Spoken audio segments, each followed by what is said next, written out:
Welcome back. We now join Tennyson Glasgow for all the sporting action.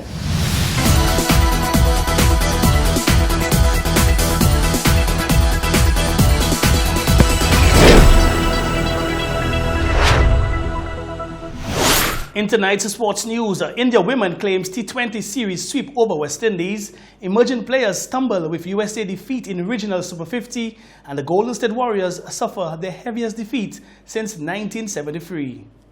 We bowl off with women's cricket. The Indian women's cricket team completed a 5-0 series whitewash over West Indies after half-centuries from Vida Krishnamurthy and Jemimah Rodriguez, complemented by the bowlers' clinical show, steered the side to a 61-run triumph in the 5th and final T20 International in Guyana on Wednesday. Rodriguez and Krishnamurthy shed 117 runs for the third wicket as India women scored 134 for free after electing to bat. The decision seemed to have backfired when India were reduced to 17 for 2 in the 4th over, with Shafali Verma and captain Smriti Mandhana getting out cheaply.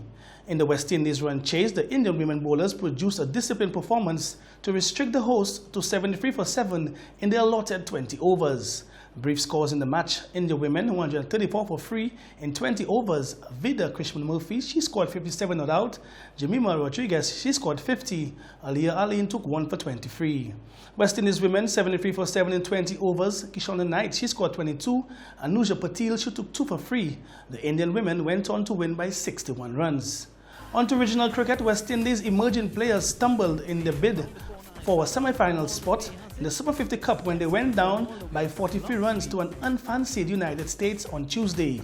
Asked to chase a seemingly straightforward 217 at Brian Lara Stadium, emerging players suffered a batting meltdown and were bundled out for 173 in the 45th overs.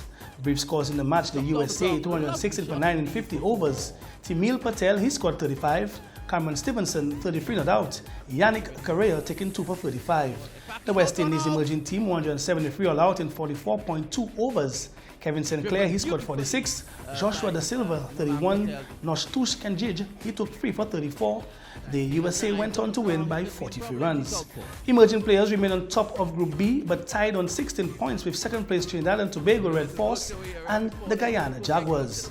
In more regional cricket news, the Guyana pacer Ronsford Beaton has been suspended from bowling by Cricket West Indies with immediate effect after his action was deemed illegal by an independent assessor at the Loughborough University, an ICC-accredited testing center for suspect bowling actions. Beaton's action was found to be in breach of the permitted 15 degrees under the playing regulations. The pacer was reported during Guyana's game against the United States last Monday in the Super 50 Cup, and he will now undergo remedial work under the supervision of the franchise, following which he can apply for a re-examination. We move on to domestic football.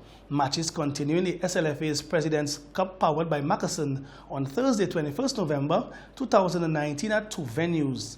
Over the Larissus playing field in Marbella Valley, T-Valley FC comes up against Knights FC at 6 p.m, while GMC FC plays New Generation at 8 p.m.